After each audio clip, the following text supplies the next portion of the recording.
포근한 마음으로 오늘 하나님의 말씀을 듣고 서로 은혜 받도록 하십시다. 애굽, 이집트를 말합니다. 그 요셉이 애굽 총리로 있을 때 전 세계적인 기근이 일어나게 됩니다.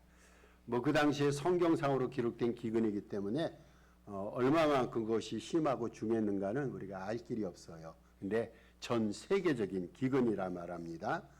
그때 야곱 일가가, 그러니까 요셉의 아버지였던 야곱, 지금은 그 당시에는 그 팔레스타인 지역에, 가나안 지역에 살고 있었습니다.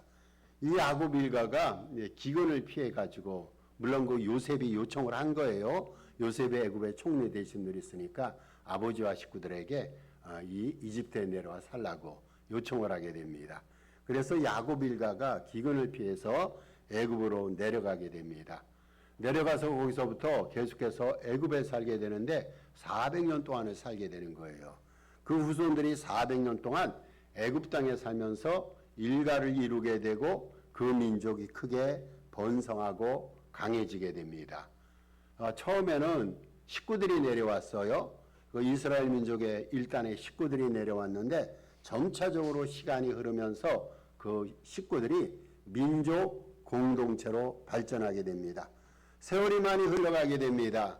요셉의 애굽 나라를 위해서 공적이 굉장히 컸어요. 그 세계적인 기근이 발생했을 때 요셉이 창고를 지어서 이제 거기에 많은 곡물을 저장하고 수없이 많은 사람이 그 양식을 얻기 위해서 애굽 땅으로 올 때 그 양식을 베풀면서 많은 사람들에게 구원의 혜택을 요셉이 베풀었단 말이죠. 근데 세월이 흐르니까 그 요셉이 죽게 되고 요셉의 치적과 공적을 모르는 왕이 새롭게 태동이 돼서 애굽을 통치하게 됩니다. 물론 지금 시절이라면은 역사적으로 기록이 됩니다. 그래서 수백 년이 지나도 이전에 있었던 역사적인 일들이 후대들에게 밝혀지게 되는데 이 당시만 해도 이러한 기록을 보존하는 그 기록적인 그런 것들이 없었어요. 그래서 애굽에 지금 새로운 왕이 요셉의 치적을 거의 모르는 새로운 왕이 애굽을 통치하게 됩니다.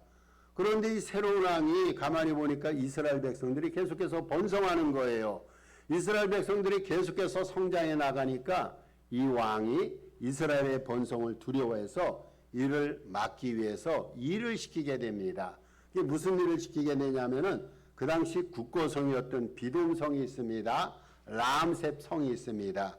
이것을 건축하는데 이스라엘 백성들을 동원시킵니다. 그리고 이스라엘 백성들에게 무거운 일을 시키는 거예요. 험하고 무거운 일을 시킵니다.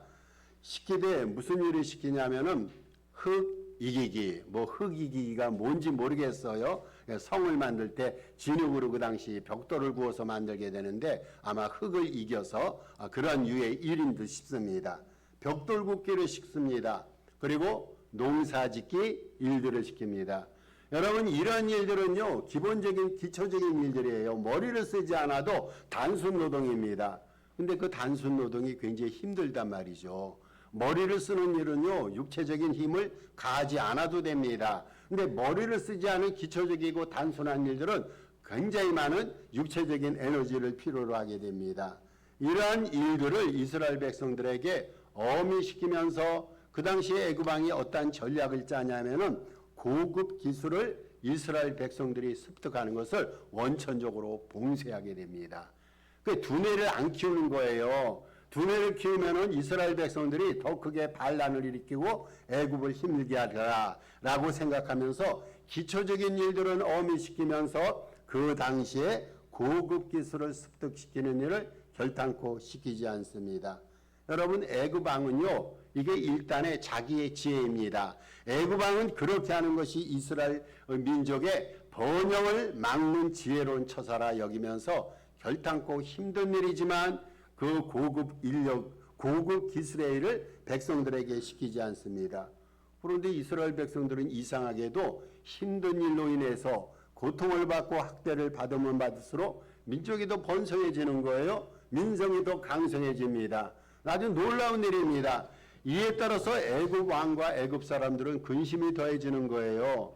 이스라엘 백성들이 번성해 뛰는 것을 두려워해서 힘든 일을 시켰어요. 기초적인 일을 시켰어요. 학대받는 일을 시켰는데 이스라엘 백성들은 반대로 점차적으로 강성해지고 창성해지고 번영케 됩니다.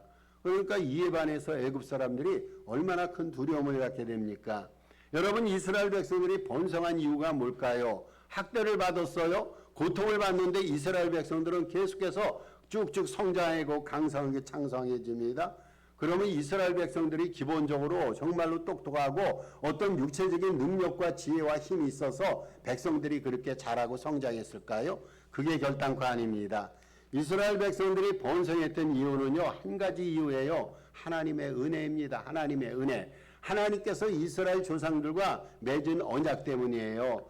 우리가 일찍이 창세기 12장 2절에 보면은요, 하나님이 아브라함을 부르셔서 아브라함과 이렇게 약속을 하셨어요. 이렇게 언약을 맺으셨습니다. 내가 너로 큰 민족을 이루고 내게 복을 주어 내 이름을 창대케 하리니 너는 복이 될지라. 하나님께서 이스라엘 민족의 조상이었던 아브라함과 일찍이 약속을 맺었는데 그 약속이 뭐냐면 복을 주시겠다는 거예요. 복의 근원으로 삼겠다는 거예요. 인생과 삶을 창대케 하리라. 이스라엘 민족의 역사를 번성케 하리라고 하나님이 약속을 하셨어요. 근데 애굽 왕은 이걸 모르는 거예요. 이스라엘 백성들을 학대하면은요, 백성들이 사라질 줄 알았어요. 힘든 일을 시키고 고통스러운 일을 시키면은 이스라엘 백성들의 번영과 창성함이 그칠 줄 알았어요. 그런데 하나님의 은혜와 하나님의 역사 가운데 하나님의 맺은 언약 때문에 이스라엘 백성들은 고통을 받고 학대를 받을수록 쭉쭉 자라가게 됩니다. 여러분, 애굽 왕은 통치자로서 그 당시에 얼마나 고급 교육을 받았겠어요? 애굽 왕은 당시 최고의 교육과 훈련을 받은 사람입니다. 자, 그렇다면은 최고의 교육을 받은 사람이 자기가 받았던 이 교육과 배움의 과정, 배움의 결과들을 많은 사람들을 위해서 선하게 사용하면 얼마나 좋을까요? 우리가 지식이 있어요. 우리가 고급 인력이 됐어요. 그러면 이것을 가지고 인류 공용과 교회 부흥과 공동체의 발전을 위해서 선하게 사용하면 나도 좋고 모든 사람이 함께 좋을 겁니다. 그런데 이 애굽 왕은요, 이렇게 자기가 최고의 당대 최고의 교육을 받았음에도 여러 사람을 위한 그러한 교육, 여러 사람을 위한 정책을 시행하지 않았습니다. 또 한번 보세요. 이스라엘 백성들을 탄압을 했어요. 이스라엘 백성들에게 학대를 줬어요.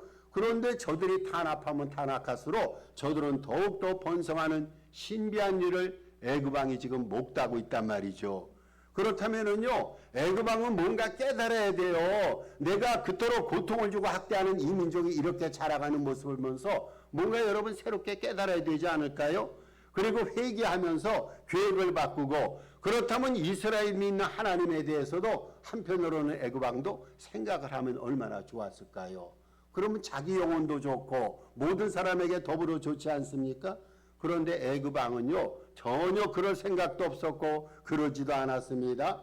오히려 자신의 지식을, 자신의 배움을, 자신이 지금까지 쌓았던 인생의 경험을 악을 행하는 데 사용했고 범죄 행위를 늘려가면서 더욱더 악랄해졌습니다. 여러분, 애굽 왕이 그랬대요. 배운 사람이에요. 이 사람 굉장히 권력을 갖고 있는 사람이고 그 당시 세상의 모든 것을 다 갖고 있던 사람인데, 근데 이 사람은 자기가 갖고 있는 지식을 악을 사용하는데 더 크게 사용했어요. 여기서 우리가 애굽 왕의 이런 악을 사용하는 모습을 보면서 우리가 영적으로 교훈을 받아야 돼요. 어떤 깨달음을 받아야 되냐면요, 여러분, 어떤 유의 악이든지요, 악은 속히 처리하지 않으면 잘하고 분열증식되는 습성이 있습니다. 여러분, 이것이 악이에요. 악이요, 처음에는 작게 시작해요. 우리가 죄를 범할 때 처음에는 작은 죄를 범하지 애초부터 큰 죄를 범하는 사람이 어디 있어요? 물론 하나님 눈에는 큰 죄, 작은 죄 구별이 없지만 우리 인간들은요, 이것은 작은 죄이기 때문에 작은 죄는 범해도 된다라고 쉽게 생각합니다. 그런데 죄가 작게 시작이 되지만 이 죄는 점차적으로 커져가는 거예요. 여러분, 애초부터 악인이 있어요. 처음에 작은 악을 시행하다 보면요, 악이 점차적으로 커지게 됩니다. 그리고 결국은 인생과 삶을 장악하고 무너뜨리는 지경에까지 이릅니다. 우리 한국에서 요즘에 이단 있지 않습니까? 여러분, 이단에 속한 사람들 처음에 예수님 잘 믿었던 사람이에요. 그런데 예수님을 잘 믿어서 열매가 나타나고 믿음의 결과가 풍성해지면서 교만해지기 시작합니다. 교만해지기 시작하면서 자기들이 하나님의 말씀을 처음에는 작게 범해가면서 점차적으로는 크게 죄악을 시행하게 되고 결국은 이단이라는 소리를 듣게 된단 말이죠. 여러분, 이것이에요. 애굽왕은요, 이스라엘 백성들을 괴롭히고 학대함에 그치지 않았어요. 그치지 않고 아예 이제는 그 죄가 커가니까 어떠한 정책을 시행하냐면요, 이스라엘 백성들의 씨를 말리려는 그러한 끔찍한 정책을 머리로 고안해냅니다. 죄를 범했는데 이제는 죄가 점차적으로 커가는 거예요. 그래서 이 애굽왕이 어떠한 지금 정책을 머리로 고안해내냐면은 이제는 이스라엘 백성들의 씨를 말려야겠다. 자손을 다 죽여야겠다. 이러한 끔찍한 악행을 머릿속으로 고안해내게 됩니다. 여러분, 이게요, 애굽왕이 스스로 지혜롭다 여기며 짜낸 그 정책입니다.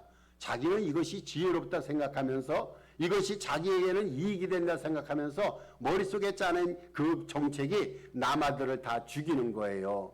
태어난 이스라엘 그 신생아들 있잖아요. 그들을 죽여서 자손들의 씨를 진멸하는 겁니다. 여러분, 이것이 좀 제가 좀 극단적으로 표현합니다만은 이 표현이 저는 옳은 표현이라 생각합니다. 하나님과 무관한 세상의 지식이 있잖아요. 하나님을 전혀 생각하지 않은 세상의 지식이 있어요. 세상의 계획은요, 결국은 더욱더 큰 악행을 가지고 되고 결국은 더 하나님의 영광을 희석시키는 큰 죄악에 이른다는 거예요. 여러분, 하나님 없이 짜여진 인간의 생각과 계획이 있잖아요. 이것이 세상 지식의 실체이고 이것이 세상 지식의 한계입니다.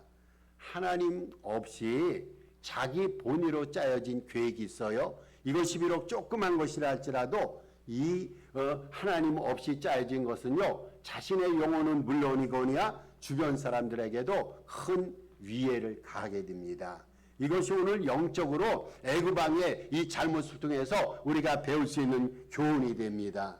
오늘 그 본문에 보니까 이 애굽왕이 이스라엘 민족의 자손의 씨를 멸하기 위해서, 진멸시키기 위해서, 처음에는요, 이스라엘 백성들을 학대하고 그냥 고통을 준 거예요. 힘든 일을 시켜요. 그러면 자연스럽게 이스라엘 백성의 발전과 창성함이 멈추겠다 생각했는데 하나님께서 이스라엘 백성들에게 복을 주셔서 계속해서 이스라엘 백성들이 창성하는 거예요. 그러니까 애굽왕이 또 다른 지혜를 짜냅니다.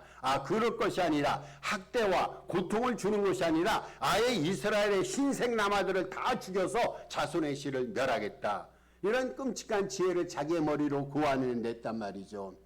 이 여러분, 극단적인 표현입니다만은 하나님 없이 짜여진 모든 인생의 계획과 지혜가 있잖아요. 그것은요, 결국은 하나님의 영광뿐이 아니라 모든 사람을 힘들고 어렵게 만듭니다. 그래서 애굽왕은요, 오늘 히브리 산파가 또 등장합니다. 두 여인이 등장하는데 십부라라는 여인과 부하라는 여인이에요. 남아들 신생아를 죽이기 위해서 산파들에게 이렇게 엄명을 내립니다. 뭐라고 엄명을 내리냐면은 아이가 날 때 아들이거든 자 죽이라는 거예요. 산파들이 아이를 받기 위해서 이제 그 해산하는 그 시간에 잉태한 여인들에게 가지 않습니까? 그 산파들 2명에게 그렇게 엄명을 내린 거예요. 아이를 낳으면은 남아는 무조건 죽이라는 거예요. 그리고 여아이거든 살려주라. 여러분, 정말이죠. 얼마나 끔찍합니까? 근데 이 끔찍한 일이 이 당시에 애굽왕에게만 있었던 일입니까? 여러분, 사실은요, 하나님을 전혀 생각하지 않고 인간의 머리에서 고안해낸 모든 지혜와 지식은요, 그 당시에 애굽왕과 진배가 없다는 거예요. 세상에서 우리가 나온 모든 지식, 이거 하나님과 무관하게 짜인 거라면요, 결국은 모두에게 상처를 주게 되고 모두에게 힘들게 하고 모두를 무너뜨린다는 거죠. 세상에서 나온 지식이 있어요. 성경이 그렇게 표현합니다. 세상에서 나온 지식은요, 세 가지 거예요. 세 가지 것. 안목의 정욕이에요.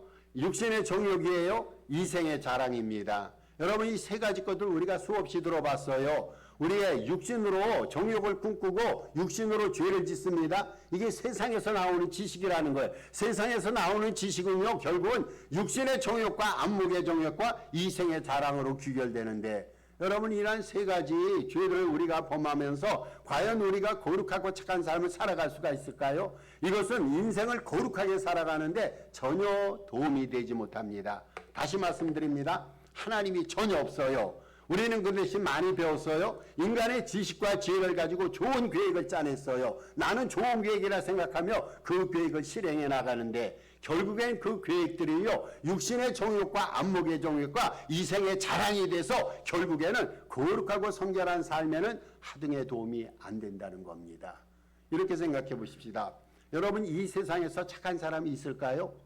이 세상에서 정말 착한 사람이 있어요? 선한 사람이 있어요? 완전히 성결하고 거룩한 사람이 있습니까? 성경은 분명히 우리에게 말합니다. 이 세상에 의인은 없다라고 말합니다. 그러면 의인이 아닌데 의인이 아닌 사람의 머릿속에서 나온 지식과 지혜가 과연 선하고 의로운 것일까요? 아니에요. 악한 거예요, 악한 거. 성경이 우리에게 얘기합니다. 이 세상에서 선하신 존재자가 있다면 유일하신 하나님이 하나님이 선하신 분이에요. 그래서 우리가 선한 삶을 살아가려면요, 하나님과 함께 해야 돼요. 하나님과 함께 할 때 선한 생각이 나오고 선한 소망을 품게 되는 거예요. 여러분, 그렇지 않으면요, 세상 교육 속에서 우러나온 세상 경험 속에서 우러나는 어떠한 인생의 지혜와 지식일지라도 선한 것이 될 수가 없습니다. 그래서 고린도전서 1장 20절에서 이렇게 사도 바울이 얘기합니다. 지혜 있는 자가 어디 있느냐? 지혜 있는 자가 없다라는 거예요. 하나님 없이는요, 참 지혜가 없다라고 말합니다. 또 이렇게 말합니다. 선비가 어디 있느냐? 더 나아가서 이 세상의 변사가 어디 있느냐? 주님께서 세상의 지혜를 미력케 하신 게 아닌가? 여러분, 하나님 없는 인생의 지식지혜 있잖아요. 그거 악한 거예요. 그거 미련한 거예요. 자랑거리가 아니란 말이죠. 그럼 우리가 어떻게 해야 됩니까? 여러분, 우리가 해야 될 그러한 방법이 있어요. 우리가 해야 될 일이 있습니다. 그것을 조금 이따 설명드립니다. 이 세상에서 사물과 사건, 그것을 해석하는 몇 가지 관점이 있어요. 수없이 많은 일들이 일어납니다. 우리 앞에는 우리가 해야 될 사건과 사연들이 있습니다. 그것을 우리가 바라보는 세 가지 관점이 있어요. 사물과 사건을 바라보는 세 가지 관점이 있는데, 첫 번째는 나의 관점입니다. 내 지식을 가지고 내 경험을 가지고 세상을 바라보는 나의 관점입니다. 여러분, 나의 관점이 100% 옳습니까? 옳지 않아요. 내가 그렇게 똑똑하고 완전 무결한 존재가 아니란 말이죠. 인생의 한계가 그래요. 두 번째 관점이 있어요. 사람들의 관점이에요. 한 사람보다는 두 사람의 생각이 더욱더 합리적이고 더욱더 좋습니다.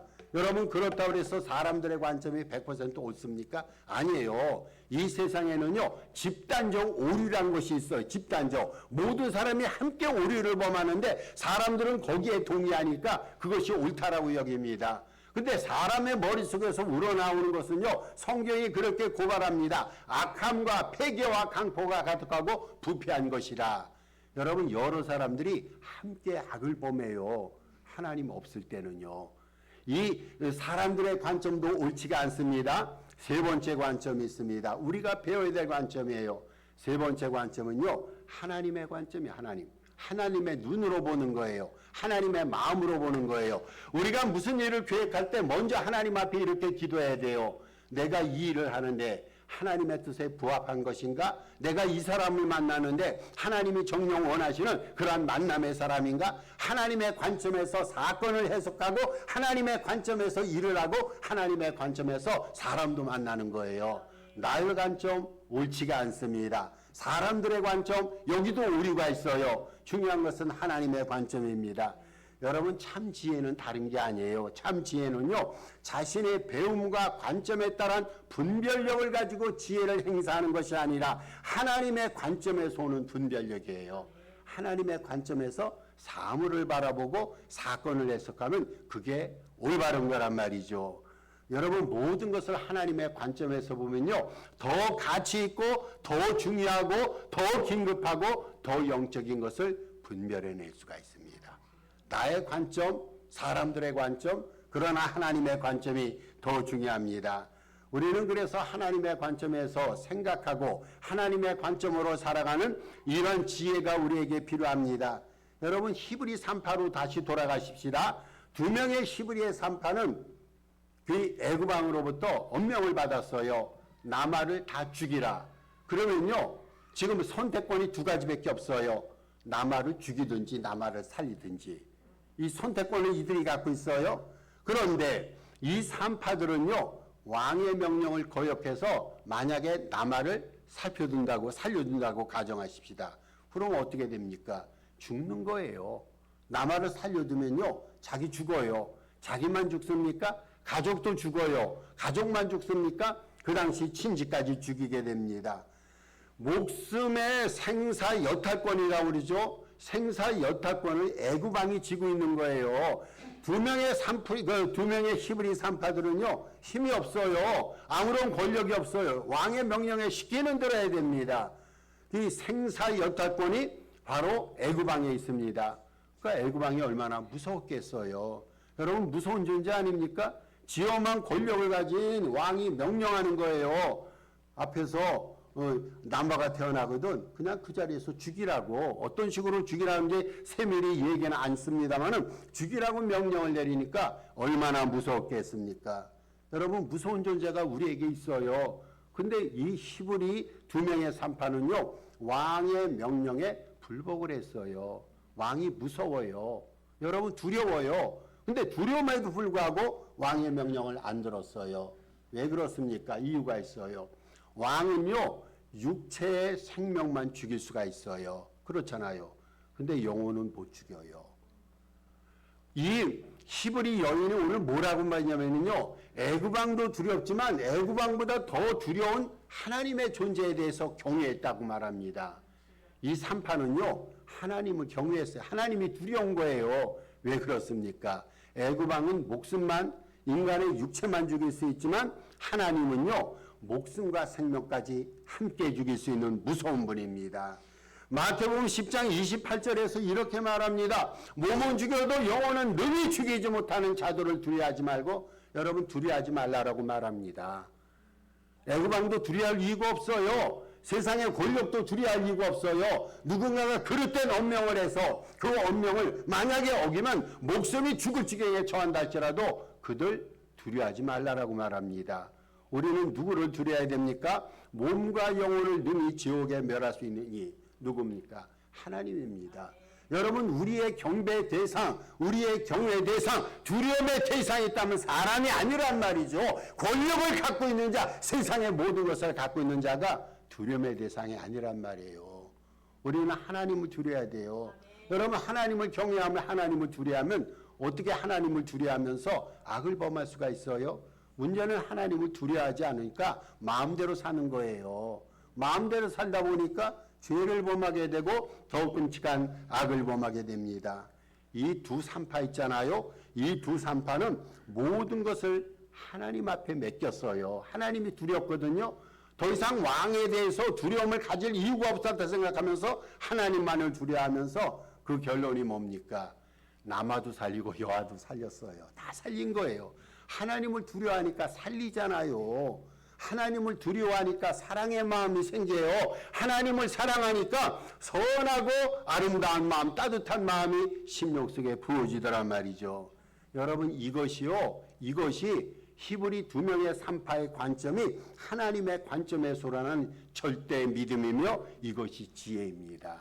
하나님의 관점에서 우러나온 지혜와 절대 믿음이 3파에 이르렀단 말이죠. 지금 이 불복하는 3파들을 향해서 애굽 왕이 노했어요. 얼마나 노합니까? 죽이라고 그러는데 안 죽였거든요. 그래서 애굽 왕이 문책을 합니다. 문책할 때 이 두 여인이 뭐라고 말합니까? 히브리 여인은 애굽 여인과는 다르게 건강하여, 말이 재밌습니다. 히브리 여인은 애굽 여인과 다르게 건강하여 산파가 이르기 전에 그들이 해산나였나이다. 이스라엘 여인들은 건강하다는 거예요. 다른 여인과 달리 잉태하였음에도 불구하고 건강하다는 거예요. 이 히브리 여인이 건강해서 건강해서 아들을 낳아서 기뻐하는데, 그리고 가족들이 함께 기뻐하는데 어떻게 아이를 죽일 수 있느냐? 다른 말로 표현해서요, 하나님 백성인 히브리 여인들을 이방 여인과 함께 똑같이 취급해서는 안 된다는 거예요. 예수를 믿는 사람과 예수를 믿지 않는 사람은 여러분 똑같이 취급해서 안 돼요. 우리 주님을 믿어요. 우리 주님을 두려워해요. 주님의 뜻대로 살아요. 세상 사람은 그렇게 살지 않아요? 어떻게 우리가 같을 수가 있어요? 여러분, 예수를 믿는 사람과 믿지 않는 사람을 똑같이 취급할 수가 없어요. 신분이 달라요. 목적이 다릅니다. 가는 방향이 다릅니다. 살아가는 삶의 스타일이 다릅니다. 우리는 철저히 다릅니다. 우리의 주님이 누구입니까? 하나님입니다. 안 믿는 사람의 주인은 세상이에요. 권력이에요. 돈이에요. 똑같을 수가 없어요. 히브리 여인이 그거 얘기하는 거예요. 이 두 히브리 산파가 어떻게 하나님을 경외하는 자와 그렇지 않은 자가 같을 수 있느냐? 바로 그 말입니다. 하나님께서 이 말을 들으시고 얼마나 좋으셨어요. 여러분, 하나님 얼마나 기쁠까요? 하나님의 지혜에서 지금 우러나온 말을 이 두 히브리 산파가 했단 말이죠. 그래서 하나님께서는 두 산파에게 오늘 본문에 보니까 은혜를 베푸셨대요. 하나님이 지금 왕의 입장에서는, 애굽 왕의 입장에서는 이 여인들을 죽여야 되잖아요. 근데 죽일 수가 없어요. 하나님이 은혜를 베푸셨어요. 하나님이 은혜를 베푸시되 그들의 집도 흥왕케 하셨다고 본문이 증언합니다. 더 나아가서요, 이 두 명의 히브리 산파 덕분에 하나님께서는 이스라엘 백성들도 더욱더 번성케 하시고 더욱더 강해하셨다라고 말합니다. 하나님의 지혜를 따르는 믿음의 행동은요, 그분의 풍성한 은혜와 복을 받게 만듭니다. 지금 히브리 두 여인이 하나님의 지혜를 따랐어요. 히브리 여인은 건강해서 다른 여인과 달리 산파가 도움의 손길을 펼치기 전에 애를 낳았습니다. 애를 낳아서 죽일 수 없습니다. 가족들이 기뻐하는데 어떻게 죽일 수 있습니까? 보십시오. 주님을 섬기는 자와 믿지 않는 사람들의 결과는 이렇게 다릅니다. 라고 얘기하는 것이 이게 인간의 지식에서 나온 걸까요? 여러분 히브리 산파가 얼마나 교육 경험이 많은지 모르겠어요. 근데 얼마나 지혜롭고 된단 말입니까? 이게 하나님이신 지혜란 말이죠. 그래서 하나님의 지혜를 따르는 믿음의 행동은요, 본인뿐이 아니라 모두에게 하나님의 풍성한 은혜와 복을 가져다 준단 말이죠. 다시 애굽 왕의 입장으로 돌아가십시다. 자, 그러면 이쯤에서 애굽 왕이 지금까지 진행되는 일을 보면서 내가 이 일을 그쳐야겠다. 내가 정말로 잘못했다. 내가 이스라엘 백성들을 학대하면 학대할수록 이들이 더욱더 번성하게 되고, 히브리 산파 얘기를 들으니까 믿는 사람과 믿지 않은 사람의 삶의 열매가 이렇게 다르구나 라는 것을 깨닫고 이 자리에서 중지했다면요, 애굽 왕에게도 살 길이 열렸을 거예요. 회개의 길이 열렸을 것입니다. 그런데 애굽 왕은 그러지 않았어요. 더 악한 괴계를 꾸미게 됩니다. 그 괴계가 뭡니까?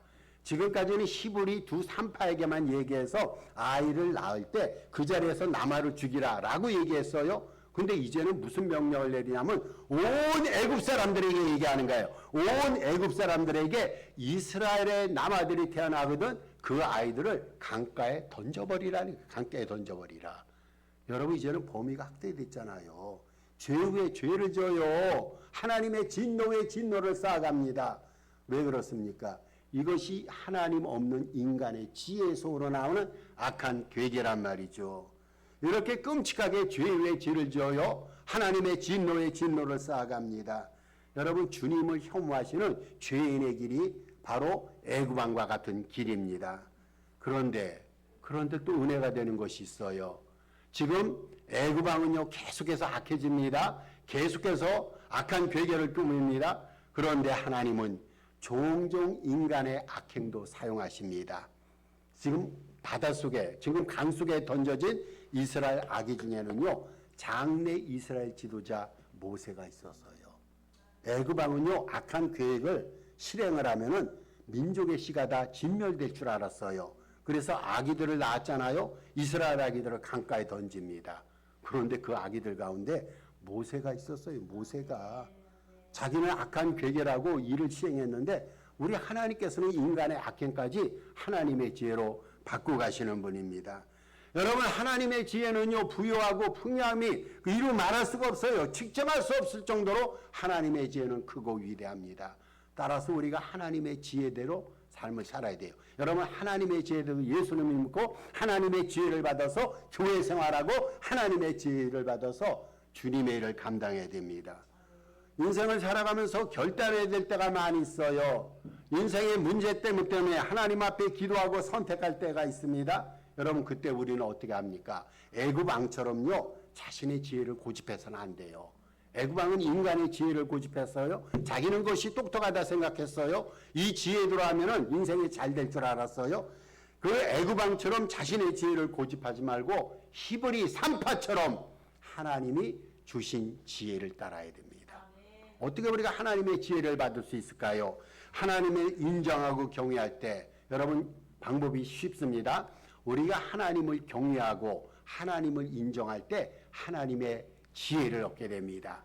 그것이 잠언서 3장 6절 7절에 있습니다. 우리 함께 다시 읽어보십시다. 시작. 너는 범사의 그를 인정하라. 그리하면 내 길을 지도하시리라. 스스로 지혜롭게 여기지 말지어다. 여호와를 경외하며 악에서 떠날지어다. 여호와 하나님을 인정하는 거, 하나님을 경외하는 거. 그러면요 인간의 지혜가 아니라 하나님의 지혜에 따라서 인생을 승리 가운데 살아갈 수가 있습니다. 스스로를 지혜롭다 여기지 말고 주님이 주시는 지혜를 따라 인생을 항해하면서 삶의 번영과 풍성함을 풍성하게 누리시는 우리 산호세 동산교회 되기를 주님의 이름으로 축복합니다. 주신 말씀 기억하시고 2월 중에 기도 제목이 나왔습니다. 내어놓고 합심 기도하겠습니다. 아버지